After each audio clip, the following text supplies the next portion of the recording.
What is real and what is not? Welcome to Contact Confidential, where we explore the lines between reality and our stories. Hi, my name is Jerry. I'm a psychotherapist and producer of documentary-style podcasts that explore the magic and mystery of being human. On my show, Dragon's Bread, I explore contact stories, which include stories of believed encounters with UFOs and extraterrestrials. On this show, I talk to past guests as well as influential people about contact, and we explore the lines between where a story starts and reality begins. We will look at why our evidence for life beyond our planet isn't adding up, and explore the changes we may have to make to get a better understanding of what's really going on. So get comfortable, open your mind, and prepare to let go of your beliefs and assumptions, because you are now being read into Contact Confidential.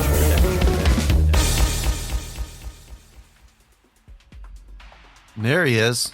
Hey, how you doing? I'm doing good. Nice to see you, man. Good to see you. Hold on, just give me 1 second here. Something funky's going on my side. Jeff Nuccetelli, welcome to Contact Confidential. Pleasure to be here. Thank you for having me back. So your story was featured in the latest episode, which was titled My First X-File. It illustrates, for one example of the government's response to a UAP incident on a military base with the highest security protocols, as it was a base housing ICBMs. So what do you think is the takeaway lesson that could be applied to future UAP incidents? Well, the takeaway lesson is that the events occur, that they're real, that whatever the objects or phenomenon are can, enter our airspace and behave in any way they want without any kind of repercussion. And even when these events are up-channeled and reported and investigated, they go dark and, there's nothing done about it. And for me, that's the biggest takeaway, that, there's a long history of events like this occurring all over the world at sensitive military installations with the highest levels of security. And the events are real and they happened, and then we just go about our business and ignore it. And that's the thing, in a lot of ways, that's a secondary mystery, right? So the phenomenon itself is a mystery, but then the response by the authorities, or the lack of response, is also a separate but interrelated mystery. Like, what is going on? And it's this weird situation where people know these events are real, these objects are real, the phenomenon is real. The government knows for sure that they're real. They've acknowledged that, but it's status quo. We just keep ignoring reality. I think about your predicament in that situation. Here you are, a senior enlisted officer on the base, charged to respond to it. The incident goes down. It's a multiple event incident. And there's really no line of communication that's opened up by senior personnel and those that had to respond to the incident. So the lack of communication that's happening within the silo for those in the military about what the heck's going on, you're equally in the dark. And if not just in the dark, maybe your confusion is amplified from having participated in such an event. Do you think it would have been good to have some level of communication that was opened up there to help you guys out? Yes, but I don't know how that would play out. After an incident like that, a lot of times, if we had a massive incident, like a natural disaster, a lot of times after it's all said and done, we would do what's called an after action report. We'd look at our performance, where we failed, where we did good, And then we'd have like a mass briefing, like the base commander would call everybody in and say, here's how we performed. How could we do better? But you're never going to see anything like that on a UFO encounter, right? So there's like no closure. It just happens, and it would be like, it's hard to even come up with an example. Like if you went to a serious crime scene, like a shootout, and you have multiple people, and then it's something that happens in public. It's all everybody knows about it, and then you respond. They clean up the scene, and then no one ever talks about it again.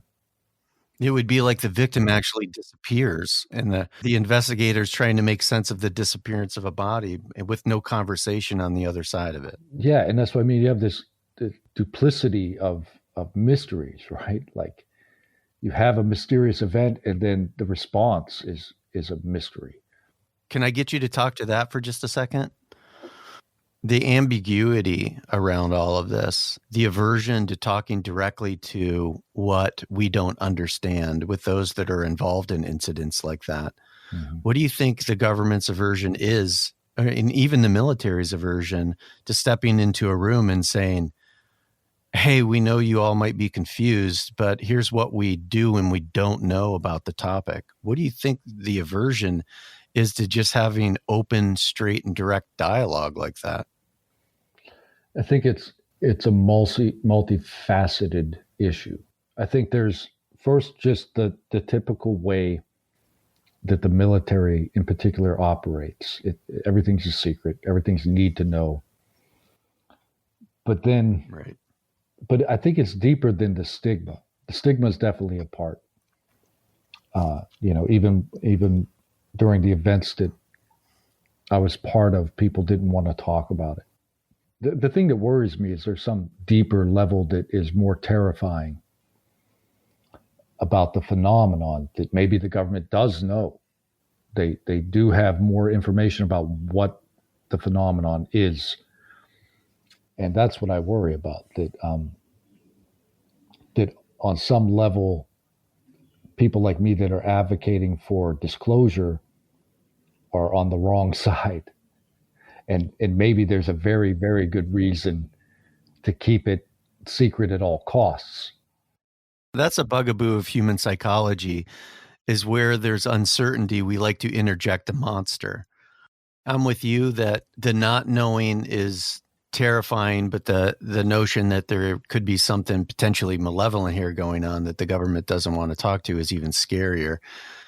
But I wonder if what we're seeing with the military is just a reflection of the truth in the way that we engage anything with uncertainty. We just are reluctant as a species to talk about what we don't understand. Yeah. Let's take a look at whistleblowers. So following the testimony of David Grush in what's now June of 2023 about a possible legacy UFO program, more whistleblowers have been coming into focus in the public sphere. So two such people are Jason Sands and Michael Herrera. So Jason Sands claimed on a Twitter or X space, which was an odd way to come out, in April of this year, that he had an encounter with a blue ET that flagged down his military convoy to ask for a spare part for his craft. And Herrera, who had an equally fantastic claimed to have had a run-in with a UFO, which was part of a secret human trafficking ring run by the government during a humanitarian aid mission in Indonesia in 2009. So he came out on Sean Ryan's show, and I don't know if you know who Sean Ryan, and he's a former CIA contractor and a Navy SEAL. Yeah, I watch him. Yeah, but I think Stephen Greer originally broke Herrera's story for the Disclosure Project. Yeah. So both of these stories have some serious red flags. Mm-hmm. Ross Coulthart recently interviewed Colonel Holt, who was the CO during the Rendlesham Forest incident, which happened way back in December of 1980. What was interesting about that interview is that Colonel Holt said that OSI agents, after the incident went down, had worked to discredit the whole thing by interjecting disinfo in the form of a false narrative And this false narrative happened to be that ETs had landed to ask for a spare part for their craft. This sounds pretty familiar. It's the exact same narrative that Sands is claiming. So first off, what do you think about Sands? And secondly, what do you think about the coincidence here with the Rendlesham Forest case? Now, is this for off the record? This is on the record, but if you want me to edit out something that you want to say off the record, that's fine. I can do that. Yeah, I don't know if I want to go on the record about the whistleblowers. I'd love to have a discussion about it, but I don't know if I want to put that out. The fear is what? It's not fear. It's just I don't feel like it's my role to publicly try to discredit or discuss other cases so much, because I want to kind of remain impartial and let things play out. So yeah, I don't. All right, I can respect that. Here's something I can give you about. I can kind of answer the question, I think. So with all these cases, there is an element of absurdity in the historical record, right? Jacques Vallée talks about this a lot. And there are historical cases that I've read that Vallée has covered. I think it was Wonders from the Sky, or it might Passport to Magnolia. I know he gets into it. Passport to Magnolia. But there are stories that are documented in the historical record that have these absurd cases where a UFO lands in the 1800s and exactly that, an alien gets out of the craft, asks a farmer for a glass of water, and then tries to fix the UFO like it's a car. And other people have talked about these cases. So there is an aspect to the phenomenon that seems to project some kind of image of what's happening in front of you. And the whole thing becomes like bizarre. And there's a case, I think, involving Alexander Hamilton before he became president, where a skyship came to his farm early in the morning and abducted a cow. And all of his workers saw it, he saw it, and he described these horrific looking beings on the craft. And then later his cow was found at another town, and they brought it back, and they identified it by the brand on it, but it had been mutilated. And it's another case. It's just absurd, right? Like a skyship shows up to a farm and drags a cow away. So with all these cases, it's hard to make a judgment call, because if you study the phenomenon, you'll find similar cases like that, right? So it makes it very difficult to make a judgment about what's true and not, because we don't know how the phenomenons, our perception is reading what's happening, right? It might be showing us an illusion. Well, I think you're bringing up a point that is valid, and something that I've run into in the production of contact stories, but also in doing work with contactees in general. There's often a fuzzy line that starts to happen in communication about what is and what isn't, what is real and what is not. And at certain points, especially in the narratives of contactees, there's content that sounds much more like active imagination than in reality playing out. It sounds much more like a dreamlike process than actually what one would engage in reality. You hear that more with contactees. These are people that are witnesses to events, but they're not necessarily people that have been engaged in a lifelong process of contact, which may involve sightings and experiences with quote unquote extraterrestrials, or the term we like to use now, non-human intelligences. What do you think are the challenges going forward with just whistleblowers in general coming forward and us having to navigate complex narratives like this? Well, going to be a tough road for whistleblowers for sure. Because, first of all, the process is bureaucratic. So just because, let's say, someone, you have to understand too that to become a whistleblower, typically there has to be some kind of credible threat or of retaliation against you. Yeah, to officially qualify as being a whistleblower. Yeah. Right. Yeah. So the whole whistleblower process is set up that you're trying to report to the government wrongdoing, fraud, waste, abuse, etc. And they're trying to prevent you from reporting the wrongdoing by retaliating. And that's what happens. You go to the Office of Special Investigation or Special Counsel in the DOJ. They're supposed to be a third party, and they review the case. And if they find credible evidence that someone's retaliating and that the thing that you're reporting is fraud, waste, or abuse or criminal, and then they assign you a case. But then you have to wait for the case to be investigated. And I think that's what the public doesn't understand. Your lawyer might have 200 or 300 cases before you that they're working on. And they might just never get to your case to investigate it. So there's a massive logjam in the legal system that the whistleblowers have to navigate through. And it becomes a waiting game. And in the meantime, the government can continue to try to intimidate or retaliate against you, while you're in this sort of limbo. So that's one aspect. There's a bureaucratic logjam. And the other thing is the claims that you're making are absurd. And they might be classified. They probably are. So it further complicates the process. And the other issue is because they're classified at such a high level, the people that need to investigate and review the information that you're trying to provide don't have clearance, right?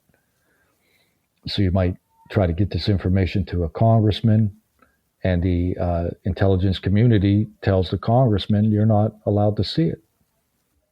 And then the congressman tries to find out, well, how can I get clearance to see it?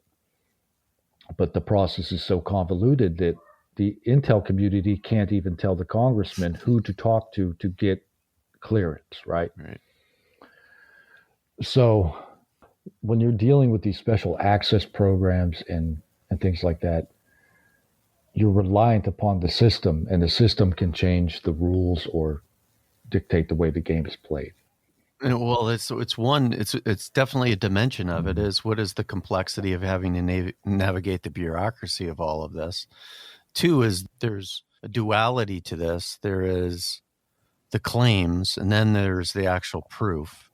And I think each of those things is its own problem to figure out what's going on. But I think if we have a clear sense of how to get to the truth, we might understand what the claims are about. This is what Grush is saying, is that we're potentially sitting on a legacy UFO program and sitting on things that can help us make sense of why all these narratives are so convoluted, and why you can look at something like, a 40-year gap between an incident in Rendlesham, and you can hear the same narrative showing up with a whistleblower now. Like, what is going on here? How much of this is related to the government's hands being on this and trying to mold a narrative, and how much of this is related to the actual phenomena? So there's the psychology of it. I think we don't understand because we don't understand what we're dealing with yet. Right. So what do you think about the function of DOPSR, the Pentagon's pre-publication review process? Sands has gone through the DOPSR process. Grush has gone through the DOPSR process. It almost seems like the DOPSR process is like the government rubber stamping testimony for public consumption. That's exactly what it is. Yeah. Yeah. And how do you make sense of like how fantastic these stories are and the government's basically just putting a red stamp on them? How do you make sense of that? Well, I mean, if you look at what the process is for, it's got a simple function to make sure that secret or top secret information is not accidentally leaked or inferred. Right, that's what they're trying to do. They're trying to prevent secret information to being published. But then they turn around, they allow Grush to publish things about non-human intelligence and crash retrievals, and they stamp that. They say, "Fine, you can release that." Yeah, and to me, it was obvious why, because they had to. It could be a brilliant move by Grush, or it could just be nonsense the way you look at it. It could be Grush knows they absolutely do have this information, this technology, but they're saying we absolutely have no idea what you're talking about. So he says, fine, I'm going to publish it. They're forced to review it. They can't redact that because they're saying it doesn't exist. Mm-hmm. So he's forcing their hand. He's saying either redact it and say it's real. You can't disclose the crash, retrieval, or whatever. So basically, he called their bluff. And they let him release it. They're saying there's nothing here. You can write whatever you want about NIH because that's not real. And that happens early, but then later in the year, we have the legislation come through. And it's talking, I think, non-human intelligence is referenced like a dozen times or more in the bill, right? Right, yeah. So it's an interesting play, you know. As far as Jason Sands, I don't know he's trying to have reviewed by Dobser. You know, is it about his intelligence work that led into his experiences, or is I'm not sure. Well, I think Sands he's still actively a contractor in the DoD as an intelligence officer. So, I imagine if he's going to speak about anything, he's probably got to go through some sort of pre-publication review process. So I'm lucky enough to have a correspondence with Chris Mellon, and I asked him this question, about Dobser, and he said something basically what you're saying. He said to deny would confirm. I mean, that's really puts another spin on what Dobser could potentially be. It allows the government it's actually brilliant when you think about it. Allows the government to keep their finger on the pulse of the narratives that are going to be out there circulating in the public. And it gives them some level of control in a sense, in that they would be in a better position to respond to knowing what's going to be out there and what's going to be said. And it really doesn't matter if they confirm or deny. I mean, basically, it looks like Dobser is just going to be rubber stamping everything, which creates a challenge for the public, because the public doesn't get any ground to stand on in terms of are we moving closer towards the truth or not. And the government also knows that the public wants absolute indisputable evidence. So the game that they're playing is, we get the government gets to review everything that people want to share before they're allowed to. And then they can say, we'll just say this is not true, let them publish it. And then they can, on the back end, they're already prepared to put out a counter narrative. They can muddy the waters about crash retrievals or whatever before the release of the book or the article or the statement. So, I mean, like you said, they do have control of the way the information flows. They're a gatekeeper. And then it gives them an opportunity to prepare the battlefield moving forward with this information or whatever they want to do to influence the public. Yeah, they get to craft the narrative in response. How do we want this thing to go? So the government is maintaining some level of control, even with congressional interest now, and definitely the public's is stood up and has acknowledged their concern. That's happened. Can I just get you to comment on what was revealed in the Ross Coulthart interview with Colonel Holt? He, what really stood out when I listened to that interview was how plainly, as a psychotherapist, you learn to see pain pretty clearly. How hurt he was by this whole thing. He felt like he was hung out to dry, and he said, in his opinion, he basically said it flat out in that interview. I believe that OSI agents worked to discredit the whole thing, that they interjected a false narrative into it. What do you think about somebody with the credentials of somebody like Colonel Holt saying straight out that there are forces within our government that are working to potentially add disinfo and to keep muddying the waters on this? I think he's right. I think it's obvious what's happening. There's the whole legacy of Richard Doty. God only knows what is true or not true about what he's saying. We've got documentation, historical documentation from the archives that have been declassified about the FBI and the CIA trying to monitor and influence people investigating the subject, discredit them. So there's a legacy program going back to disinform the public and discredit people that have experienced these phenomenon or researching. And I think that continues to this day. And I think it's happening in real time on the media. I think the Era report, the historical review, was obviously a sham. They provided no information about cases or their methodology on how they distinguish between authentic cases or not. And then you have public officials coming out, like Sean Kirkpatrick, making statements against even congressmen, sitting congressmen, saying that they're delusional and they're chasing ghosts and werewolves, right? Right. So no one is safe from the ridicule. But if you look, where's the ridicule mainly coming from? It's coming from within inside the government. It's coming from DOD and Arrow and the mainstream media. It's a simple trick because all the government has to do is be the first one out with the story. And the headline could be, as simple as UFO office determines these are not ETs.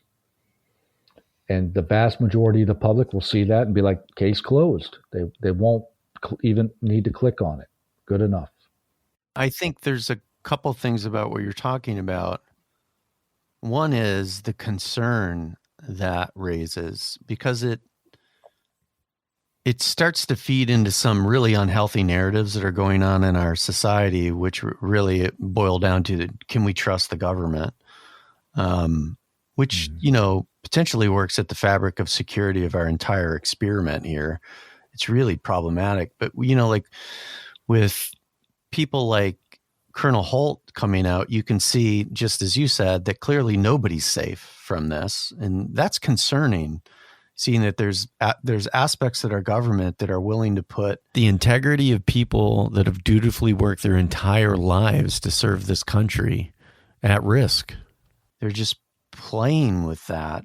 That's problematic, I think. If anything comes out of this beyond non-human intelligence, beyond the legacy UFO programs, if we can get to the root cause of our loss of respect for those that have served our country and just for human beings in general, the suffering will be well worth it.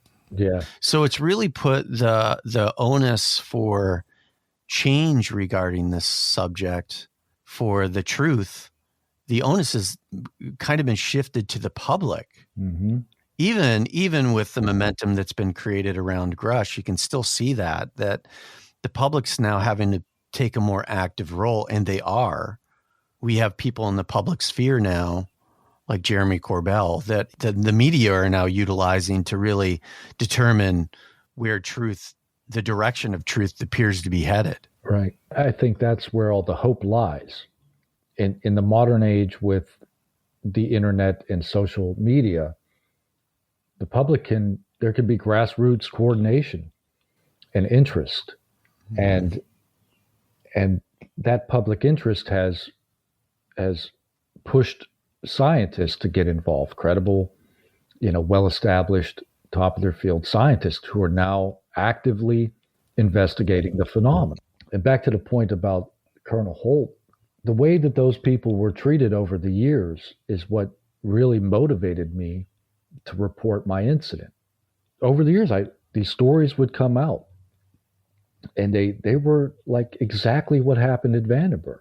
Different time, different year, but the stories are the same. You have the Air Force cops on base freaking out, terrified, being harassed by UFOs. And when I would go back and read these stories from, the story in England and Maelstrom, and those are like my brothers and sisters out there. Those are the cops that have the first contact during these events. And the events are real, and they can be traumatic and life-changing and on, right? And I would see these stories come out, and I would hear them, and it would put me right back there at Vandenberg. Like, that's what happened to us. We're standing there watching the unbelievable happen in real time. And then these people have the courage to come out publicly, at the cost of their reputation and everything else. And then they're ridiculed by the government, or the Air Force lies about it, or there's a cover-up, on and on and on. Story after story. Oh, there were no F-16s. Or worse, in Rendlesham, it got even worse. I mean, there was sodium pentothal involved in the follow-up interviews. It got really messy over there. And that's the thing. So it's like, at what point are the experiencers and other people in the public and in the military are going to stand up and band together and support one another and be like, we're not crazy. We're not the ones lying. And that's where the hope lies. The more credible people that come together and encourage each other, the more the public will get engaged. And the more the public is engaged, the more politicians will become engaged, and the more scientists will become engaged. Yeah, I think that last point is the most important point. I think right now, with what we're seeing here and how this issue is created a schism between the government and the public, that it's really science that needs to step forward here. Yeah. As a psychotherapist, I did some research with contactees in the past, and I've spent a lot of time on the couch listening to people's narratives, and things get really confusing when you're talking to contactees. Mm-hmm. And the territory there is very murky, where you're looking at fuzzy boundary lines between what is mental health issues and what is the impact of the phenomena. It gets really hard to determine where reality is. And I think the public is, if we've seen anything through this process of whistleblowers coming forward, very leery about conspiratorial narratives. What is the reason the narratives get so murky and appear to be ungrounded when it comes to contact? We still don't understand that. So we need, some serious heavyweight scientists that are willing to step into this and take a look at some of those things. And then one aspect of that is the effects of close encounters on the human psyche in general. Like, mm-hmm. we need to understand that. And then the second part is, can we get our hand on some actual evidence? And I think if I had any instinct, I think that's likely why the government is holding so tightly to this issue, is because it is about evidence. And once that cat is out of the bag, then potential new ground can be created here for us to understand what's happening. And who knows why that appears to be such a risk for the government? I don't know, right. But it appears to be a big risk. Yeah, that's a deep rabbit hole. Yeah. So let me take you towards a close here. Okay, I'm going to put you in the time machine and take you 5 years into the future. What would you hope to see in terms of the way disclosure plays out? In an ideal world, I would like to see some solid legislation pass that does force disclosure on one level, at least declassify a lot of the historical data and open it up to the public. And I would like the legislation to not include things like eminent domain, because I just don't want to give the government any more power than they already have. But really, in 5 years, what I would like to see is scientific projects not funded by the government moving forward with real, hard, indisputable data, and we see some real progress on the hard science front. And I think that will be the best way for disclosure. If the academic community can put on every front, psychological literature, you could look, physics papers, real radar tracks like the Galileo is trying to pick up, the Galileo project, and these other organizations. I think in 5 years they're going to have some good data, and they're going to publish some real scientific papers that can be replicated. Mm-hmm. And eventually there'll just be overwhelming evidence. Now, they might not have the whole picture, but I think in 5 years we'll be able to tell the public, like, here's the data. There are things zipping around all over, under the ocean, in the skies, in space, or wherever. And at some point, there's going to be a paradigm shift where the academic community, the scientific community, can no longer dispute the data. And then that'll change the narrative, because once the scientists are on board, they can have the discussion publicly, and the media will be forced to cover it. And then we could have a real debate. What are they? We don't know, but they're here, whatever they are. And I think that's the best we can hope for at this point, is to get enough data and convince the public it's important, it's real, and then we could start to explore, like, okay, now we know it's here, what is it? So in 5 years, I think we'll be there. And I'm not going to keep my hold my breath for the government. Just we're going to have to do it on our own. So that's a grounded response. Do you have a secret fantasy, a Star Wars fantasy, or a Star Trek future playing out here?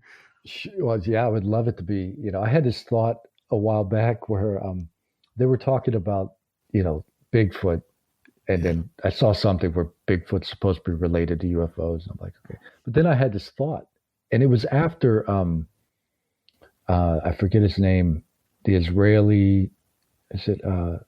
Former Israeli security chief, Haid. What was his name? Haim Eshed.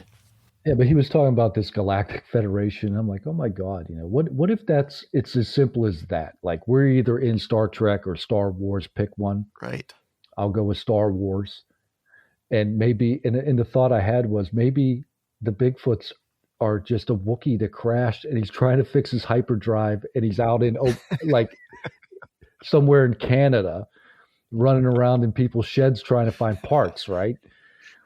And people are like, there's a Bigfoot. It's like, it's just a Wookiee, trying to get back in space. Yeah, I'm with you on that one. Or if it's just another species that's out there that's, checking out our planet from time to time.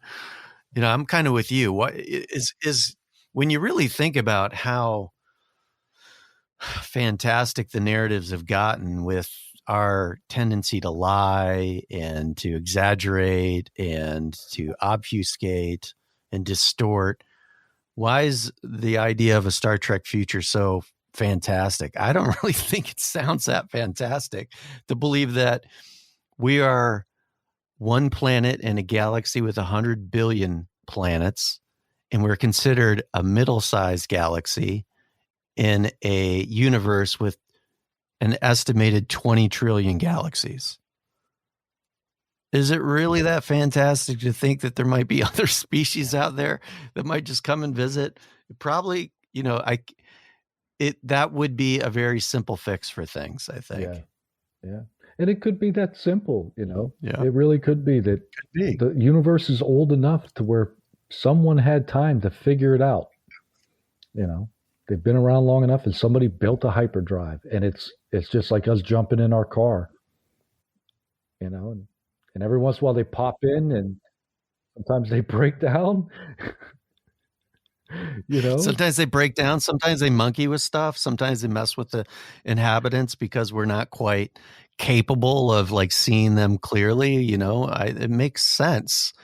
Yeah. I kind of wonder, like with what's going on around just the simple acknowledgement that we might not be alone in the universe, that what we're seeing is the impact of the collective delusion that we've been involved in, that we've been so focused on resource control and deception and manipulation that we really can't even have an open and honest conversation about that. It turns into what it's turned into. It's turned into this big mess. Yeah. Jeff Nuccetelli, thank you for joining us on Contact Confidential. I appreciate your time. Thank you. Anytime. It's a pleasure. Fun. All right, that's a wrap. If you'd like to stay up to date with Jeff, you can follow him at X, formerly known as Twitter, at ice_alchemist11. He has a few exciting projects in the works, so I'll be sure to update the show notes with links to those. If you'd like to stay up to date on upcoming guests, I'd suggest heading on over to the Patreon page at patreon.com/2earts. All right, thanks again for listening. Stay true in the meantime, and I'll catch you on the next episode of Dragon's Bread or Contact Confidential.